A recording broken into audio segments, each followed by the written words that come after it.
todos los milagros, toda la sabiduría, toda la Torá que enseñó este tzadik, y vuelven a existir, a plasmarse, a existir en nuestra dimensión.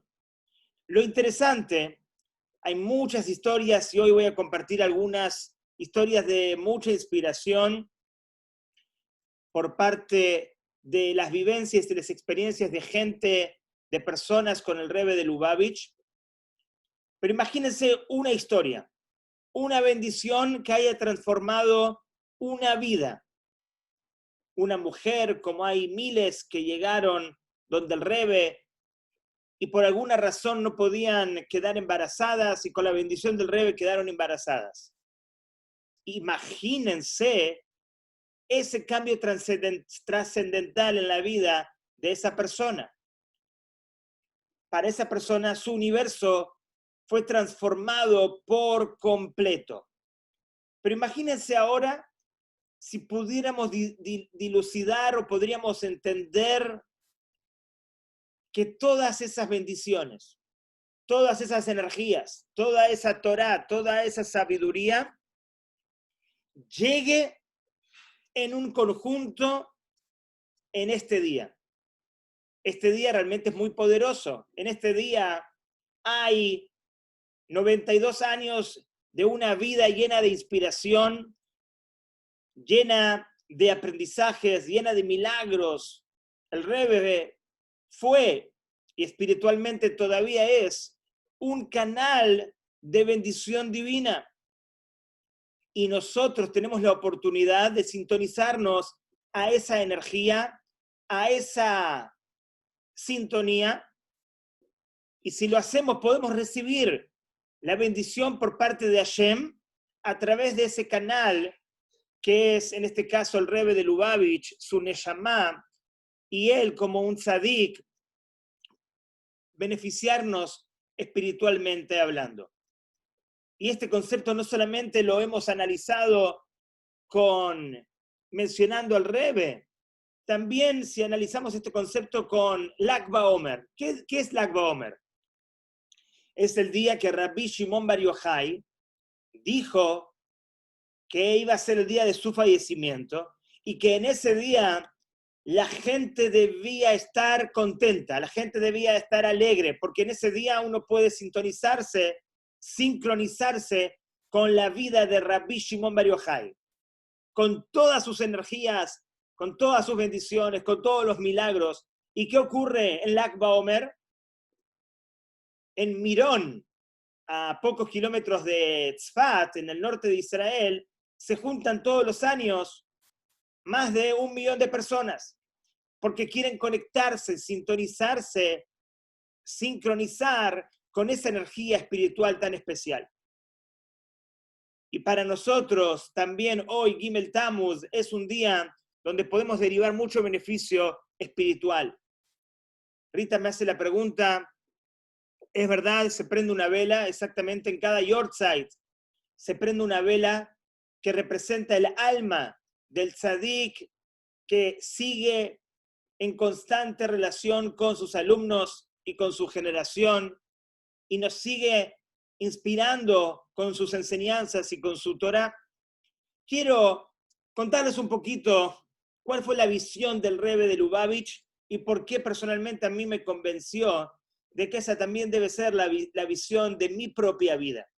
Quiero hacerle un tributo a la vida del Rebbe a partir de mi experiencia y a partir de cómo impactó su trabajo, su misión en mi vida. Y les voy a contar una historia que quizás algunos la pueden conocer, pero estoy seguro que muchos no. Es una historia sorprendente. Es una historia que ocurre en un febrero del año 1995 en Montevideo, en Uruguay. La familia Benayón, en Uruguay somos Benayón, acá Benayón, originalmente de Marruecos, Benayón. La familia Benayón es invitada a un casamiento muy, pero muy particular. Un casamiento donde el novio era ortodoxo, y cuando digo ortodoxo, tenía su barbita, vestía de blanco y negro, pero la novia no era tan ortodoxa como él. Y el casamiento era una expresión, una manifestación, básicamente, de lo que representaba el novio y la novia. Por un lado, era un casamiento kosher, por supuesto, pero era una novedad muy grande en Uruguay. En esos momentos, hace unos 25 años, un casamiento kosher. ¡Wow! Pero era kosher el casamiento. El rabino que los casó, por supuesto, también era un rabino ortodoxo. Pero dejemos de contar. Luego de allí, el casamiento era un casamiento normal. Un casamiento donde incluso al principio se bailaba el vals, la la la la lam, la lam, la lam. Y luego, según yo recuerdo, no había música judía.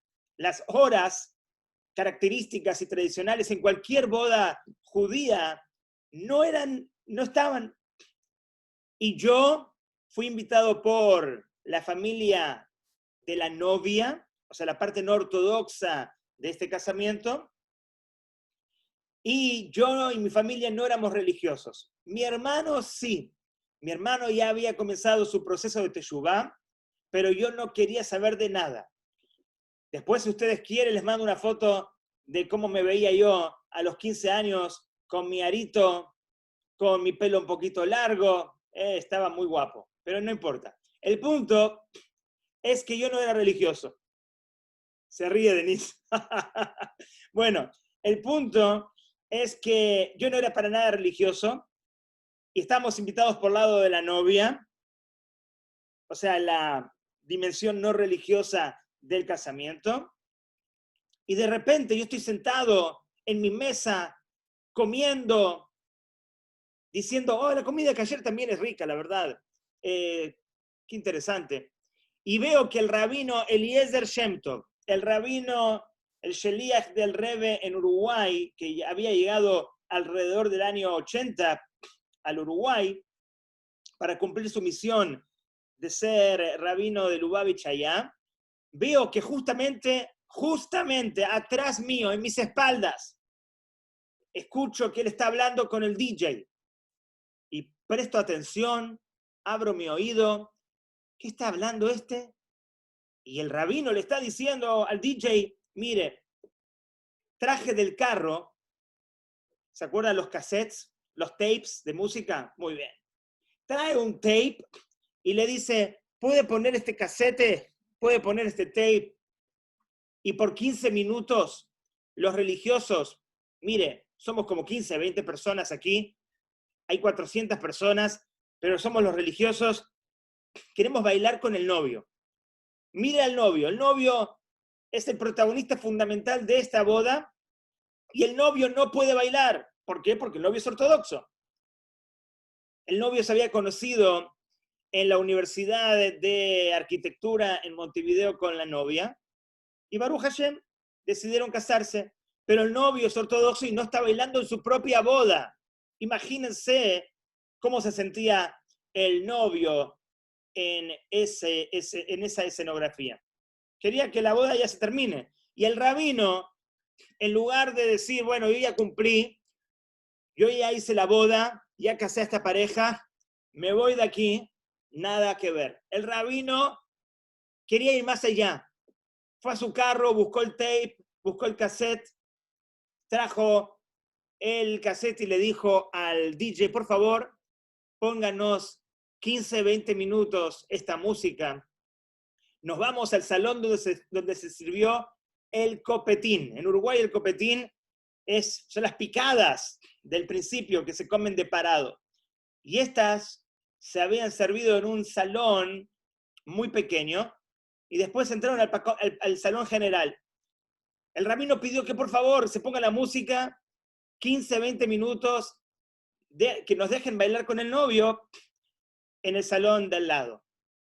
Y yo escucho al DJ que le dice, rabino, no puedo hacerlo.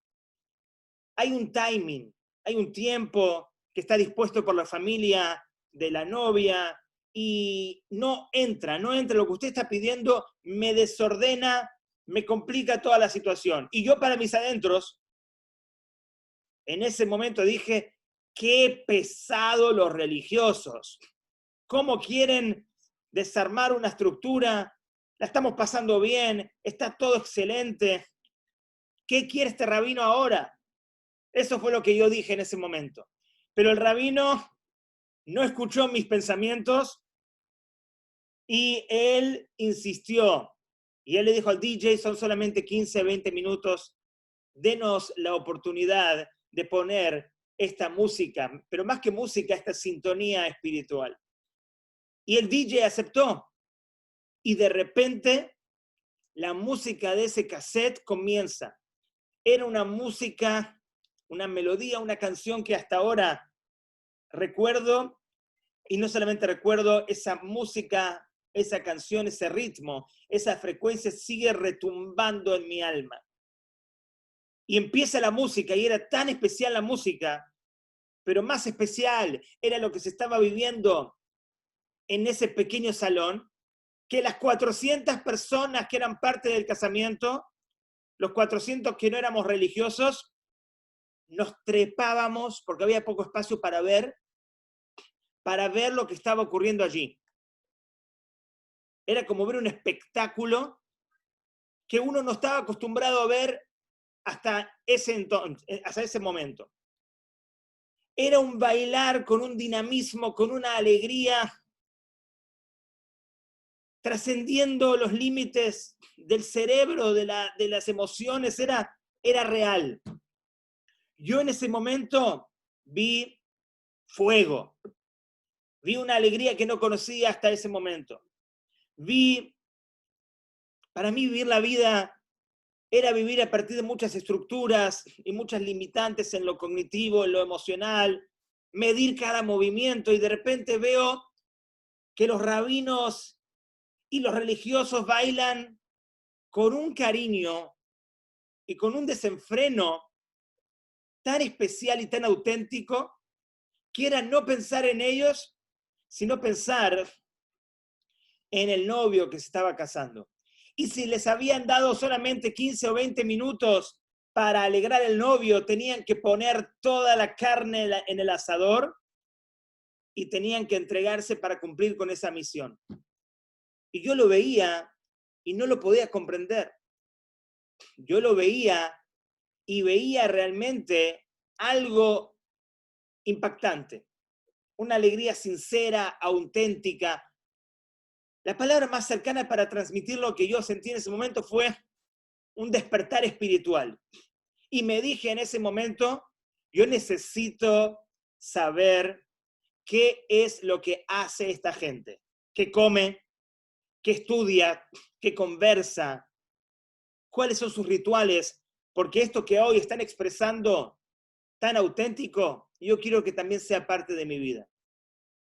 Y así como me sentí tan inspirado, me metí a bailar con esos 20 religiosos, y al otro día decidí participar en mi primer shiur de Torah. Y después, solamente un mes después, yo estaba en la yeshiva de Argentina a los 16 años, casi 17 años, estudiando en la yeshiva, y fue mi principio de 6 años de yeshiva para después ser un rabino en esta comunidad de Panamá. Si nos ponemos a analizar lo que está ocurriendo aquí, es algo muy, pero muy profundo. Es un rabino que no es un rabino más. No es un rabino que solamente cumple su misión rabínica de casar a una pareja, de efectuar una jupá, sino que a él le importa el otro. Le importa la situación de un judío que no está disfrutando de la mejor manera su jupá, su casamiento. Y ya que le importa, él sale de sí mismo, va a su carro a buscar el cassette, habla con DJ y logra lo impensado.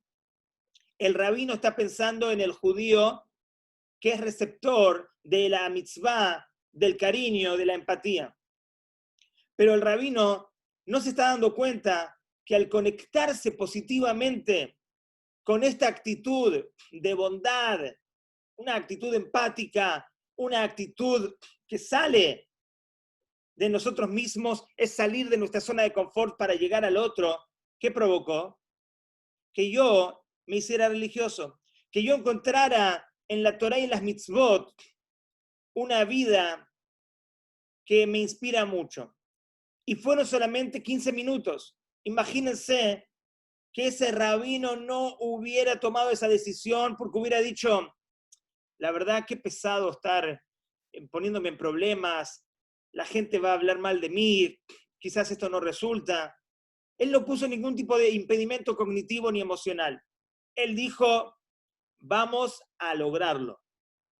Y como dice el Rebbe, ustedes sabrán que el Rebbe tenía la costumbre, por muchos años, en los años 80, de repartir los domingos miles y miles de dólares a personas que llegaban a su encuentro para pedir una bendición.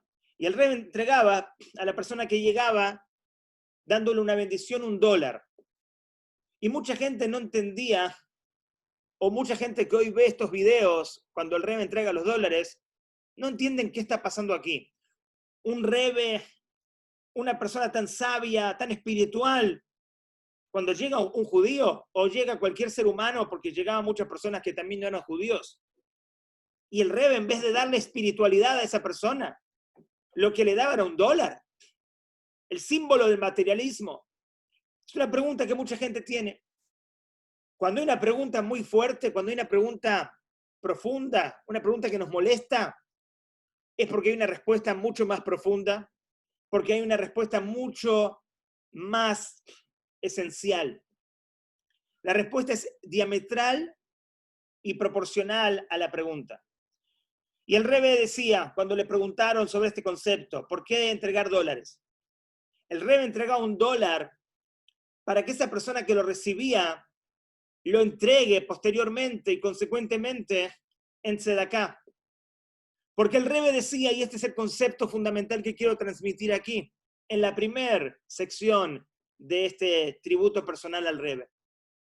El Rebbe decía, cuando dos personas se conectan, cuando dos personas llegan a un encuentro que no es fortuito, sino que es designado por el cielo, es orquestado por Hashem, obligatoriamente de ese encuentro tiene que surgir un beneficio para un tercero, para otra persona que no es parte de ese encuentro. No es parte de ese encuentro en forma superficial, en forma revelada, pero sí en forma oculta.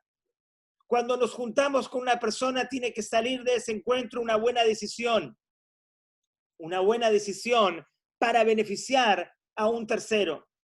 Y eso fue lo que el rabino hizo en ese momento. Pensó en beneficiar a ese novio que estaba angustiado en su propia boda, y gracias a esos 15 minutos de fama, 15 minutos de conexión espiritual, yo hoy estoy aquí proporcionando enseñanzas, conectándome con ustedes, aprendiendo de ustedes, compartiendo una amistad muy especial. ¿A partir de qué? A partir de esa actitud de ese rabino y a partir de esos 15 minutos y solamente esos 15 minutos. ¡Wow! Lo que puede lograr a futuro, a mediano plazo, a cualquier plazo, el encuentro de un judío con otro. Esto es algo muy importante que uno tiene que saberlo. Y este concepto de no ser solamente rabinos, este concepto de ser canales. ¿Alguien tiene el audio prendido? Por favor, fíjense si lo pueden apagar. Este concepto de no ser solamente rabinos. Hay muchos rabinos. Hay rabinos que cazan, hay rabinos que enseñan, hay rabinos que tienen la obligación de cumplir justamente con sus obligaciones. Pero en los shluchim del Rebbe, los rabinos de Lubavitch, no tienen horario y no tienen limitantes en ningún sentido. Bernardo Greenspan, que tienes que apagar el audio. Ahí está. Gracias, gracias, perdón, hermano. Bueno, qué gusto que estás aquí. Los rabinos de Chabad, en principio, son personas que tienen una idea, gracias al liderazgo del Rebbe, que es única, que es, ellos salen de su zona de confort para permitir el confort, el beneficio de otro judío. Esto realmente es algo impresionante. A los rabinos de Chabad no se los llama rabinos, se los llaman shluchim, emisarios de esa mente tan especial del Rebbe, que tenemos que recordarlo, estamos en el año 2020, pero cuando comienza el Rebbe su liderazgo, que no es un liderazgo solamente para el movimiento de Lubavitch, es un liderazgo para la judería mundial. Dentro de todos los Rebbes, cada movimiento jasídico, según la dinastía, tiene un Rebbe, pero ese Rebbe se ocupa de los participantes, los miembros de su comunidad. Pero el Rebbe se ocupó de toda la judería mundial a través de enviar shluchim, enviar emisarios a todos los lugares donde hayan judíos. Este concepto realmente es maravilloso. ¿Y en qué momento comienza la misión del Rebbe? En el año 1951. Ahora, analizando desde el 2020, es fácil olvidarnos del momento en el cual el Rebbe asumió su liderazgo, año 1951, 6 años después de que la Shoah eliminara a un tercio del pueblo de Israel. En esos años el pueblo de Israel se encontraba en una depresión espiritual, material, una melancolía que iba a parecer una melancolía eterna. Y el Rebbe de Lubavitch en el año 1951 comenzó su liderazgo con una visión muy positiva. Abrió su primer discurso con un discurso que se llama Vati Legani, donde se habla, según el Midrash, que el jardín del Edén para Dios es este plano de la creación, no los planos espirituales. Vati Legani Ajoti Kala, un pasuk del Shir HaShirim. El Rebbe comienza diciendo, después de 6 años que terminó el holocausto, Vati Legani, este mundo es un jardín para Dios. La gente escuchaba, un jardín, este mundo es lo peor que hay. Acabamos de perder 6 millones de almas. Y el Rebbe habla y empieza su discurso con positivismo, con una visión para nada negativa, todo lo contrario, y empezó a inyectar ese positivismo en sus alumnos, que terminaron siendo por miles rabinos en todas las partes del mundo. Conozco rabinos que si tuvieran que ser rabinos elegidos por una comunidad, estarían en las comunidades que más pagan, en las comunidades que más miembros tienen en Europa, o en Israel, en Estados Unidos. Y son rabinos que están en países que quizás vamos a tener que buscar en el mapa dónde se encuentran. Pero ahí el Rebbe los mandó. Y no es cuestión de que ellos digan, yo merezco una Keilah de 2.000 miembros, 2.000 familias. No. A mí el Rebbe me mandó a Uruguay. Con los desafíos de Uruguay, ahí voy a hacer mi shlichut. El Rebbe no acomodó el shlichut al rabino. Hizo que el rabino se acomode al shlichut donde el Rebbe lo mandó. Otra historia fascinante con el rabino principal de Chabad Lubavitch en Argentina, el rabino Tzvi Grumblat, una eminencia. El rabino Grumblat, siendo argentino, su esposa externa, americana, recibieron la bendición y la directriz del Rebbe de que tenían que ir a Argentina y fundar las bases de Chabad en Argentina. Hoy en día, abro un paréntesis, en Argentina Chabad es un movimiento realmente muy, pero muy especial, con más de 40 instituciones a lo largo de toda Argentina, con proyectos que benefician a la judería en general. Y el punto es que el rabino fue designado para ir a Argentina, para volver y hacer su shlihut allí. Y antes del viaje, la costumbre era que los rabinos pasaban donde el Rebbe para pedir una bendición. Y el rabino Grunblatt con su esposa pasaron delante del Rebbe. Pasaron delante del Rebbe. Y el Rebbe empezó a hablarles y a impartir su bendición. Y en un momento el Rebbe se quedó como pensativo. Abruptamente cortó la bendición y fue muy extraño para el rabino y para su esposa. El Rebbe continuó la bendición, como que se recompuso y continuó la bendición. Y ellos viajaron a Argentina un día después o unos días después de esa bendición. Y el vuelo, que era un vuelo de LAN Chile, desde Nueva York a Santiago, estoy escuchando ruidos, tengo que ver quién tiene el audio abierto, pero no lo encuentro.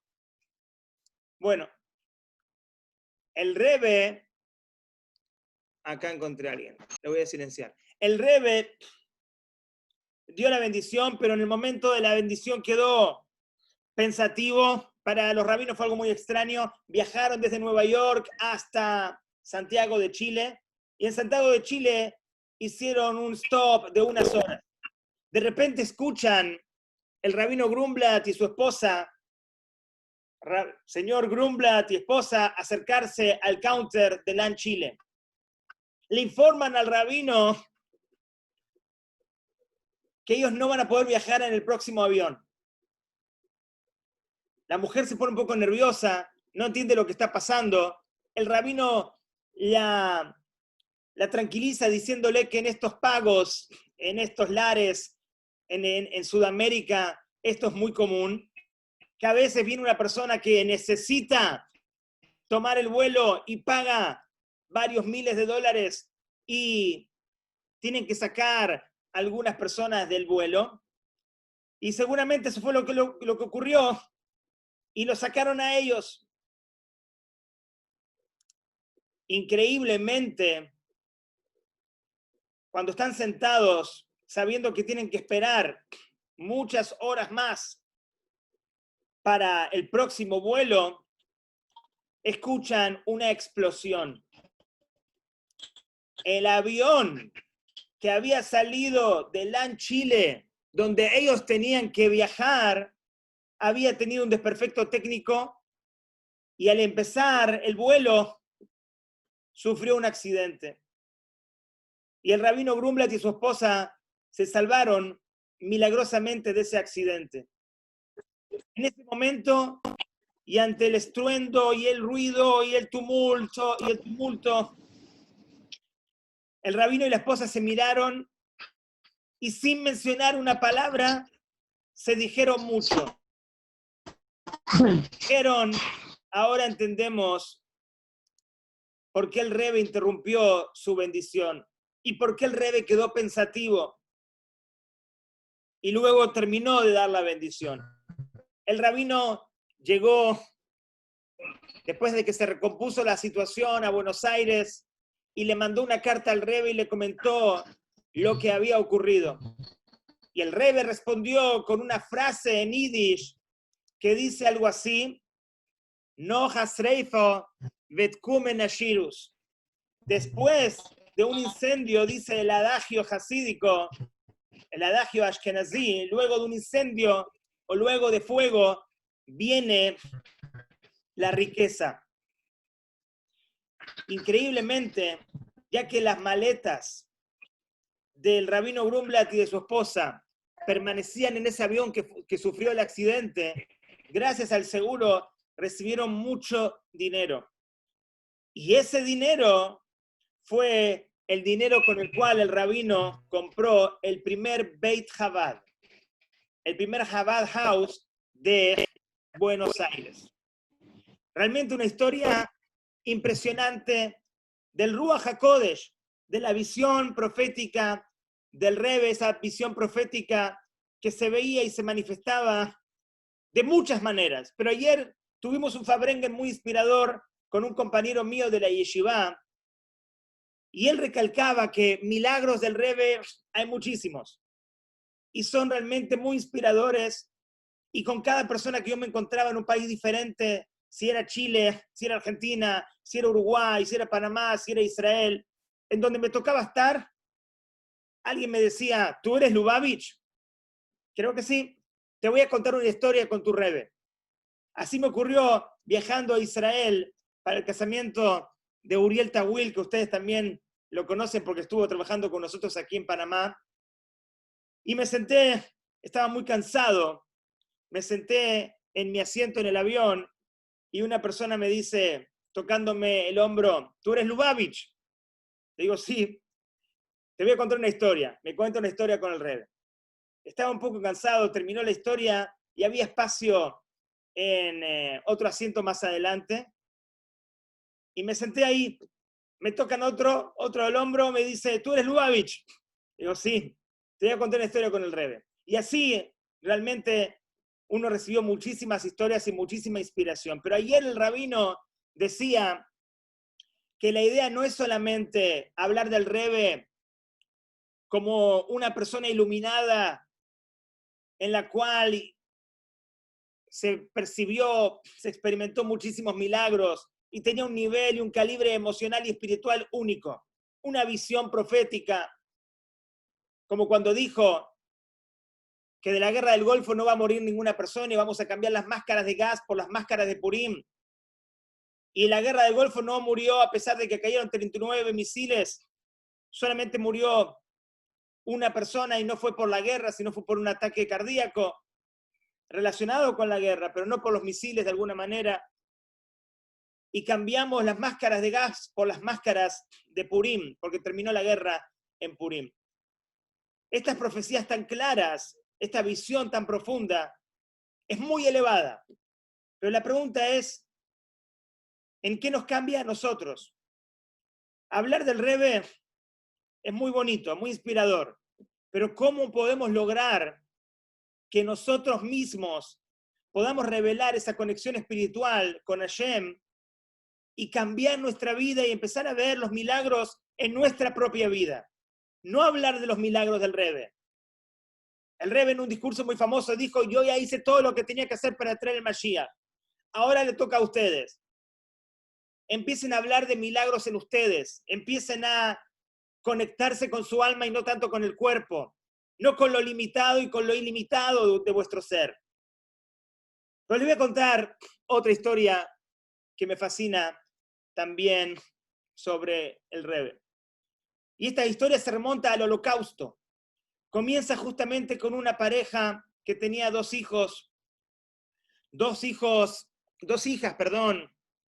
gemelas, y lamentablemente papá y mamá se tienen que separar, porque así era la directriz de los nazis y Max Shemam, y la mamá tuvo que ir por un lado y el papá por otro lado.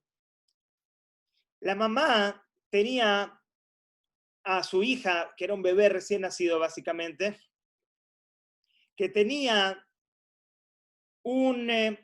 ¿cómo se llama? Una pulsera de oro muy especial hecha por el padre, que era orfebre, que era joyero. Y las dos niñas tenían esta misma pulsera. La madre, sabiendo que posiblemente era su final, ella vestía un saco de piel y dentro del saco de piel hizo una especie de bolsillo gigante y colocó a su bebé mientras iba por las líneas del nazismo.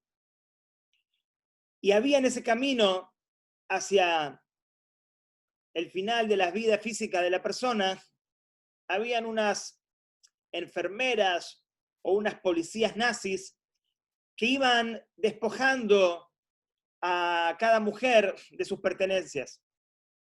Y ellas se quedaban con lo que la gente traía. Y le quitaron el saco de piel muy costoso, ellas pensando que aquí habían obtenido un saco de piel, pero se dan cuenta de que dentro del saco de piel hay algo que pesa. Y dentro del saco de piel encuentran a una bebé. Estas dos policías nazis, una dice, mira, yo ya tengo hijos y tú no tienes hijos. Yo me voy a quedar con el saco de piel y tú quédate con la niña. Y así fue. La nazi dijo, voy a educar a la niña, y la educó como su propia hija, y su hija nació como si fuera una alemana.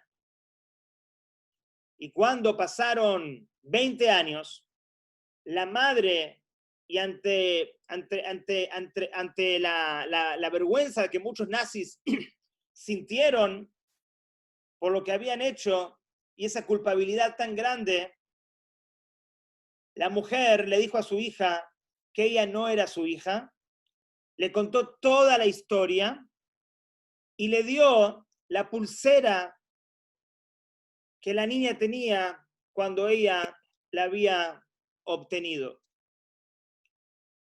Imagínense, la alemana, judía ella, tiene una confusión total. Hasta ahora pensaba que era una cosa y ahora le dicen que es judía. Ella estaba estudiando para ser doctora y ella tuvo la oportunidad de viajar a los Estados Unidos para un seminario.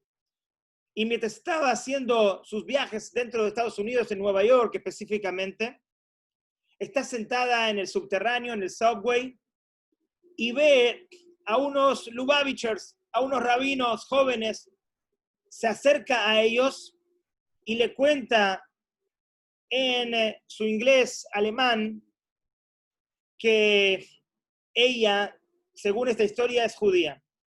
Los jóvenes rabinos de una vez se conmocionan, se inspiran muchísimo con la historia y le dicen a esta joven que ella, aprovechando que está en Nueva York, está obligada a visitar al Rebbe de Lubavitch y contarle esta historia.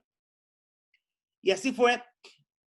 En los años 80, finales de los años 80, ella fue a Dólares, fue a esos domingos con el Rebbe y le contó la historia. Y el Rebbe le dio muchísima fuerza y le dijo que es verdad la historia, que ella es judía, que ella tiene que volver a conectarse con su identidad y que lo mejor para conectarse con su identidad es que deje Alemania y que haga aliyá a Israel. La mujer hace aliyá, se había recibido de doctora en Alemania y luego siguió en Israel trabajando como doctora, conoció a su marido, se casó y llegó un atentado que todos recordamos. El atentado en Jerusalén a la pizzería Sbarro. Cuando explota la pizzería Sbarro, se encienden todas las alarmas de todos los hospitales.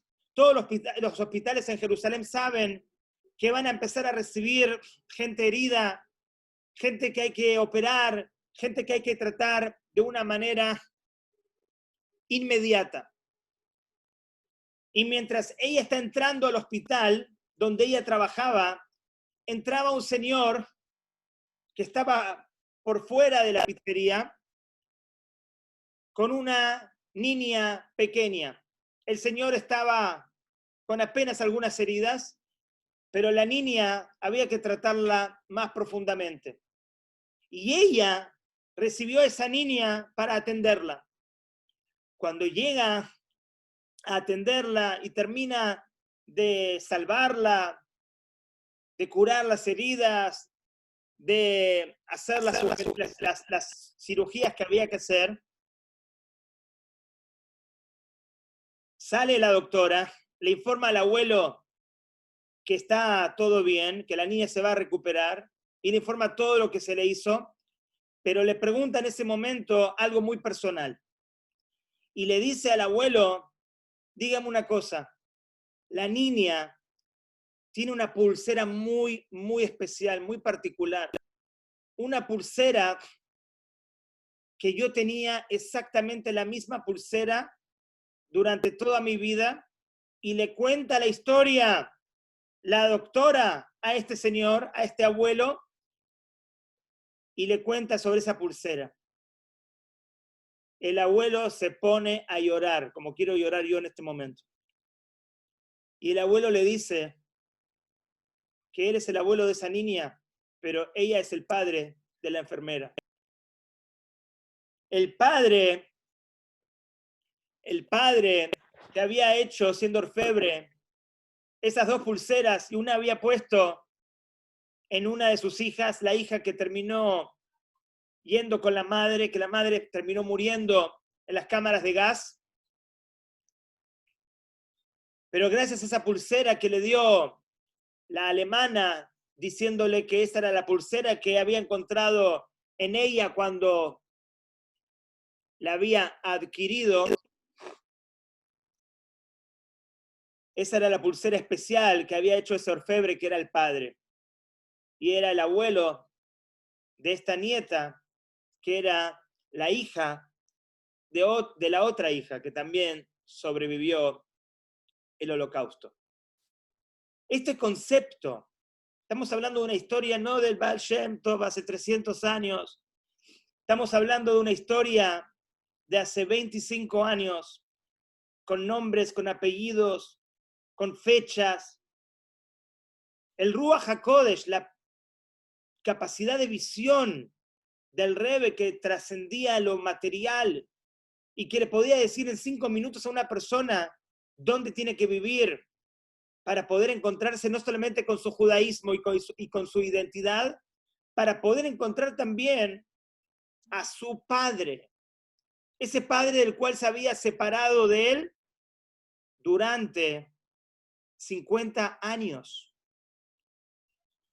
Historias como estas hay muchísimas. Pero yo me quedo con lo que dijo mi amigo el rabino ayer en un Fabrengen que hicimos virtual. ¿Cómo podemos lograr llevar el mensaje del Rebbe a nuestra vida? No somos tzadikim que vemos el futuro, no tenemos esa visión que tenía el Rebbe, pero podemos empezar a vivir de acuerdo a las directrices del Rebbe y al ejemplo del Rebbe. El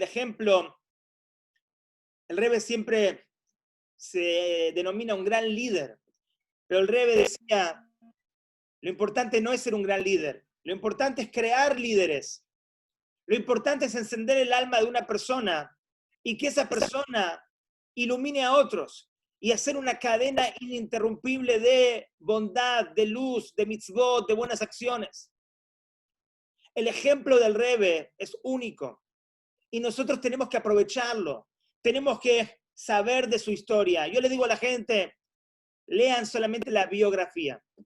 Hay muchos rabinos, muchas editoriales que hicieron la biografía del Rebbe. Solamente la biografía alcanza, sin entrar en tecnicismos, ni en ser ortodoxo o no ortodoxo. Lean la biografía del Rebbe. La biografía del Rebbe nos inspira sobremanera y nos da esa oportunidad de conocernos a nosotros en lo que realmente somos, despojarnos de los límites materiales, salir de nuestra zona de confort, poder realmente ayudar al otro y cumplir nuestra misión en la vida.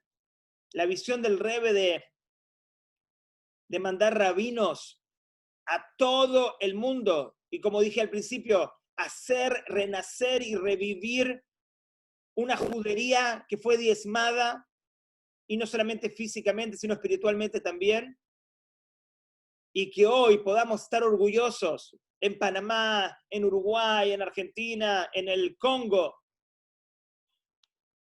en República Dominicana, de que somos judíos. Pero tenemos que conocer ese judaísmo. Tenemos que conocer el poder innato, inherente, natural que tenemos en nuestra alma.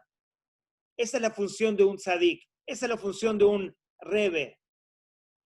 Es conectarnos con Hashem y hacernos conectarnos con nosotros mismos y saber lo que podemos hacer. Les mando a todos un abrazo muy grande. Seguimos el martes próximo y Bedrat Hashem, seguimos en contacto. Ya acercó. Gracias. Saco